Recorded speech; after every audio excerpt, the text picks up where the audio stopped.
Buenas noches, que el Señor les continúe bendiciendo. Para mí es un privilegio poder estar acá compartiendo algo de la palabra del Señor. Eh, es la segunda oración, es decir, estamos en la sesión o las etapas de lo que son las oraciones de la Biblia.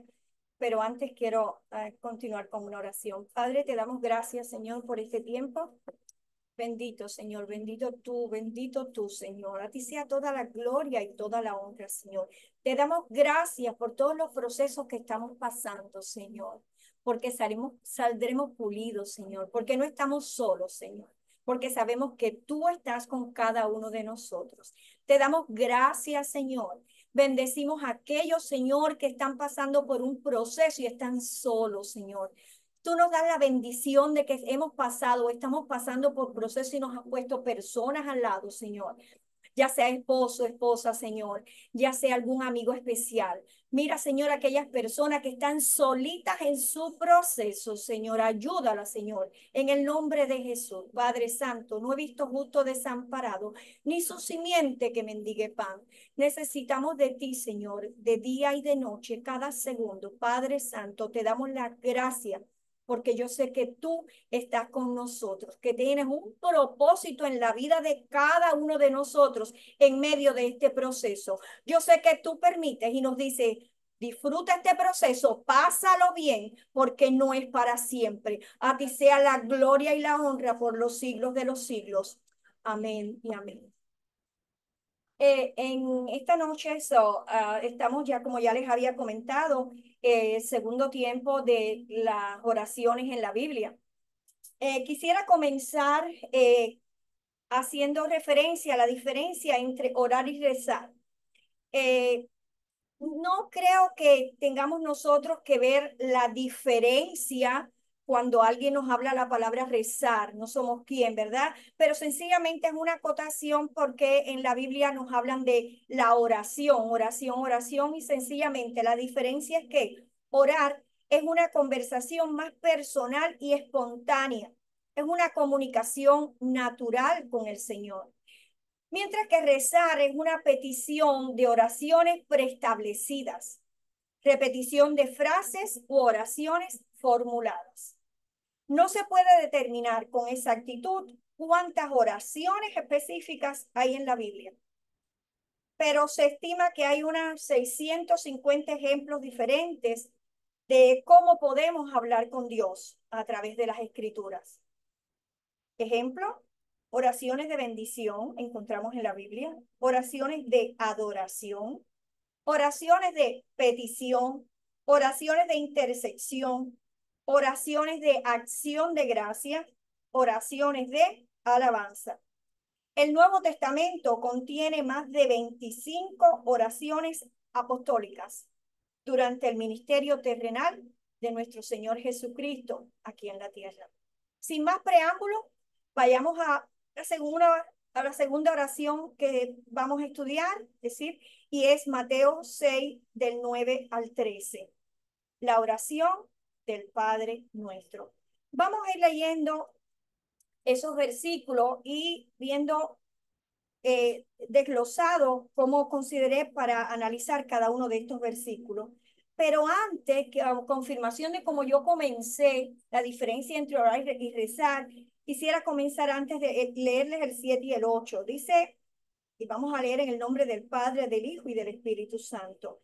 En San Mateo 6, el versículo 7 dice, y orando, no uséis vanas repeticiones como los gentiles que piensan que por su palabrería serán oídos. El 8 dice, no os hagáis pues semejantes a ellos, porque vuestro Padre sabe de qué cosas tenéis necesidad antes que vosotros le pidáis. Entonces, continuemos con Mateo 6, del 9 al 13. Es donde nos vamos a centrar en la noche de hoy. En el versículo 9 dice, vosotros pues oraréis así. Este Jesús, cuando sus discípulos le preguntan, enséñanos a orar, ¿cómo orar? Dice el versículo uno de la explicación que da Jesús de cómo orar. Padre, Padre nuestro que estás en los cielos, santificado sea tu nombre. Wow. El primer verso del Padre nuestro que estás en los cielos, nos invita a ver a Dios como nuestro Padre celestial. Es una afirmación. Esta afirmación es poderosa porque implica una conexión íntima y segura con Él, a quien dirigirnos como hijos amados, con confianza, no como un ser lejano o dominante, sino como un Padre que nos ama. Ay, Dios, es maravilloso, ¿verdad? Vamos a ver el segundo versículo, dice, de la oración del Padre nuestro: venga tu reino, hágase tu voluntad como en el cielo, así también en la tierra. De nuevo, venga tu reino, hágase tu voluntad como en el cielo, así también en la tierra. El segundo versículo del Padre nuestro: venga a nosotros tu reino, es una súplica. Le pedimos para que el reino de Dios se establezca y se manifieste en nuestras vidas y en el mundo a nuestro alrededor, pidiendo que Dios gobierne con justicia y amor. ¿Recuerdan esa alabanza cuando dice, es decir, ya no habrá necesidad ni tampoco más dolor, porque Dios, el Rey del cielo, ese será nuestro consolador? Y entonces nos hablan de calles de oro, de mar de cristal. Es decir, está hablando precisamente, tú interiorizas con ese versículo, esa alabanza, esa canción donde dice el segundo versículo del Padre: venga a nosotros tu reino. Es una súplica para que el reino de Dios se establezca y se manifieste en nuestras vidas y en el mundo, pidiendo que Dios gobierne con justicia y amor. El reino de Dios no se refiere a un lugar físico, sino a la voluntad y el gobierno de Dios en la tierra. Cuando en un mundo tan marcado como el que estamos por el pecado y el sufrimiento, le pedimos a Dios que no se aleje de nosotros, que lo necesitamos. En sus parábolas Jesús enseñó que el reino de Dios crece y se propaga con paciencia y mansedumbre, con una fuerza capaz de transformar los corazones y el mundo. ¿Quiénes somos nosotros para juzgar? ¿Quiénes somos nosotros para? Tenemos que pensar siempre: ¿qué haría Jesús? ¿Qué quiere Jesús? No qué quiere Aida, no es que quiera aquella, qué quiere lo otro, no es eso. Señor, ¿qué quieres? Si estás pasando por un proceso, Señor, fortaléceme. Yo sé que tú permites este proceso con una intención, con un propósito, ¿verdad? Porque Dios no nos quiere en el piso. Dios dice que de ahí Él nos va a levantar. Entonces, sabemos que Jesús, cuando se hizo hombre que vino acá a la tierra, Jesús tuvo hambre, Jesús lloró, Jesús tuvo sed. Es decir, Él sintió dolor como nosotros si estamos pasando por un proceso. Pero Él nos dice que eso no es para siempre. Esto es temporal, porque el cielo y la tierra pasará, mas tu palabra, la palabra de Dios, no pasará. Entonces, es importante recordar que el reino de Dios no se refiere a un lugar físico, ni siquiera a lo físico que tú estés pasando ahora, sino a la voluntad y el gobierno de Dios en la tierra. Y que Dios siempre quiere lo mejor para cada uno de nosotros. Y que de ese proceso vamos a salir pulidos y vamos a salir brillando más que el oro. En el versículo 3 que dice: el pan nuestro de cada día, dánoslo hoy. Acá quiero seguir un poquito más del versículo segundo para poder entrar en ese versículo del pan nuestro de cada día. En el segundo versículo del Padre nuestro, ahí mismo donde estamos: venga a nosotros tu reino, hágase tu voluntad en la tierra como en el cielo. Expresa el deseo de que el reino de Dios se establezca y se extienda, como ya lo había dicho, cada vez más en todo el mundo como en el cielo, porque la voluntad de Dios, repito, es casi lo mismo, pero no es lo mismo. La voluntad de Dios como es perfecta y justa. Venga tu reino, También pedimos a Dios que nos ayude a ser cristianos fieles, obedientes y efectivos, difundiendo el reino de Dios con nuestras acciones y cualidades. Donde Dios reina, las cosas son mucho mejores de lo que podemos imaginar. Su reino es un reino de justicia, como ya habíamos dicho, paz y gozo en el Espíritu Santo. Para analizar el versículo 3, nos vamos a ir quiero llevarlos a Romanos 14:17, donde dice, porque el reino de Dios no es comida ni bebida, sino justicia, paz y gozo en el Espíritu Santo. Y así dice el versículo 3, el pan nuestro de cada día, dánoslo hoy. Nuestro pan designa el alimento terrenal necesario para la subsistencia, ¿cierto? Para la subsistencia de todo, para poder subsistir, poder andar, ¿verdad? Y significa también lo que acabamos de leer en ese versículo, pan de vida. Ese pan del que nos habla ahí el Señor Jesús es pan de vida, que es la palabra de Dios. Está acá, es lo que nos dice la Biblia. Y reflejándose esto en el cuerpo de Cristo, el sacrificio de nuestro Señor Jesucristo, para que tú y yo estemos aquí hoy.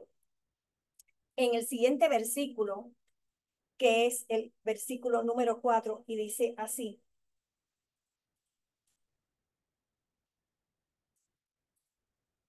Sí, el versículo 12. Es el versículo 12 y es el 4 de la oración del Padre Nuestro. No sé si logro que me comprendan, ¿verdad? El versículo 12 en la Biblia, y he desglosado estos 5 versículos para poder analizar el Padre Nuestro. Dice, y perdónanos nuestras deudas como también nosotros perdonamos a nuestros deudores. Wow. El cuarto versículo del Padre Nuestro, perdónanos nuestras deudas como también nosotros perdonamos a nuestros deudores. Aquí llega el momento de reconocer nuestros errores y pedir perdón a Dios. Solo Él nos perdona completamente.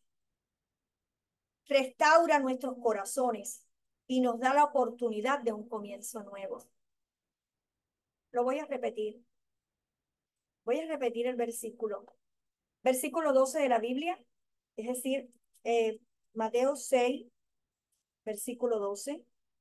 Y perdónanos nuestras deudas como también nosotros perdonamos a nuestros deudores. Tenemos que hacer rema en nuestras vidas la palabra de Dios.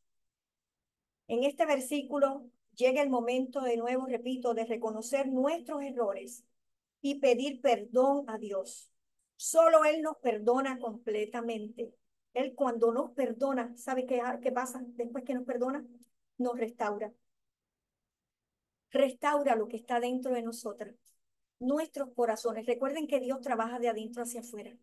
Todo lo de afuera cambia, pero lo que Dios hace también dentro de nosotros. Por eso es que vemos algunos avances, cositas que ponen en Facebook o en lo que pongan, ¿verdad? A una ancianita se le podrá olvidar todo, pero el Espíritu Santo que mora dentro de esa ancianita, aunque tenga Alzheimer, y le pregunta sobre algo de Dios, te lo va a decir. Te dicen quién es su Salvador, se acuerdan de las alabanzas, porque precisamente hay una confirmación aquí. Es decir, Él nos perdona completamente y restaura nuestros corazones y nos da la oportunidad de un comienzo nuevo. Lo que está dentro, que está trabajado por Dios, eso es inmutable. Eso nunca va a cambiar. Debemos examinar nuestros corazones para ver cuál ha sido nuestra disposición a perdonar a aquellos que han cometido faltas contra nosotros. En realidad tenemos que pensar, ¿y lo que hemos perdonado? ¿Los hemos perdonado? Porque a veces decimos, ya yo lo perdoné, pero el bichito, que sabemos quién es, viene y trabaja nuestras mentes, ¿verdad? Y quiere afectar nuestro entorno social, de lo que nos rodea. Y tenemos acciones que no van de acuerdo a lo que el Señor nos está hablando aquí en la palabra. Y nos dice entonces, es decir, ¿los hemos perdonado? hemos mostrado la misma misericordia y gracia que Dios ha tenido con nosotros, porque el Señor nos venimos a Él con un corazón contrito y humillado y le pedimos a Dios, restáurame, ayúdame, sáname, pero de verdad, cuando hay alguien Dios, perdóname por esto que hice, perdóname, y sabemos que Dios te perdona. Y entonces, ¿qué pasa contigo, mija? ¿Qué pasa cuando tú, Aida, cuando tú cometes un error? ¿Qué pasa? Cuando alguien te grita. ¿Qué pasa cuando vas por la carretera y ves a alguien desafinado? Tú sabes, como me dice mi papá, tú sabes cómo tú vas, pero tú no sabes cómo van los que están alrededor tuyo.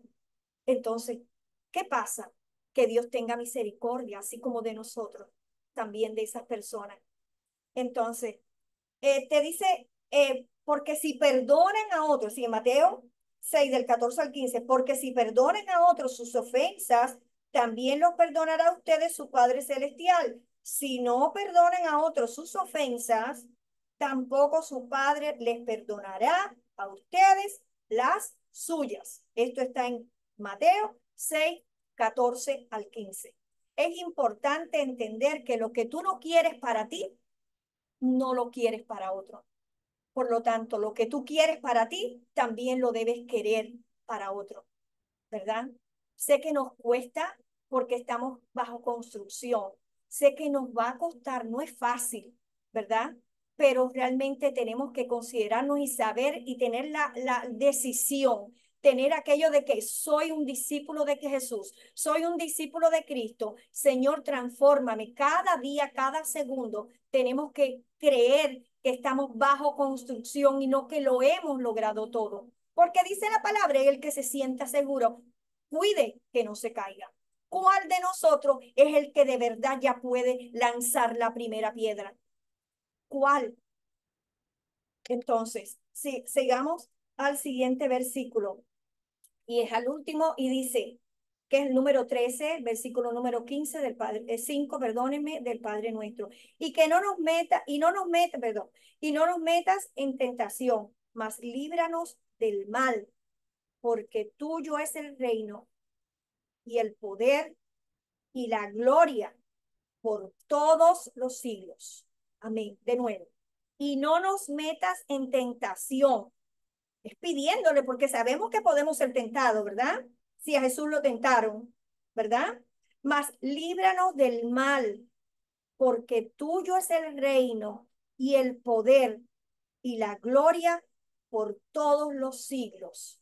Amén.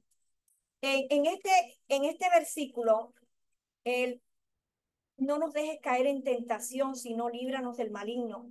Somos humanos y podemos ser débiles, pero Dios no nos da solo, no nos deja solo, porque dice la palabra de Dios, no nos ha dado Dios espíritu de cobardía, ¿verdad? Eh, Recordar siempre que Dios no nos deja solo en nuestra lucha frente a las tentaciones, frente al mal, no nos deja solo, estamos siempre, Él siempre está con nosotros. Él está con nosotros y Dios es más poderoso que el maligno. En Dios y en la armadura que Él nos provee, tenemos la verdadera protección frente a las artimañas del enemigo.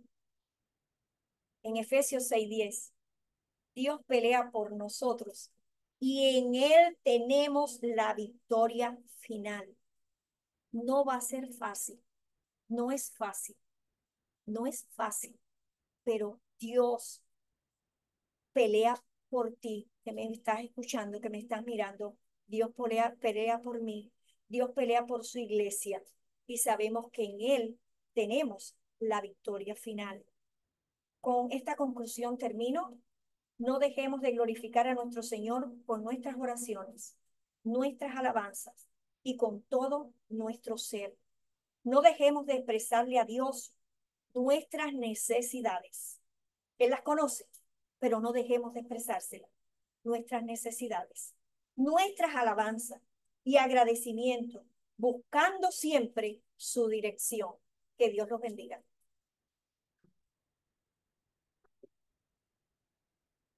Ujú.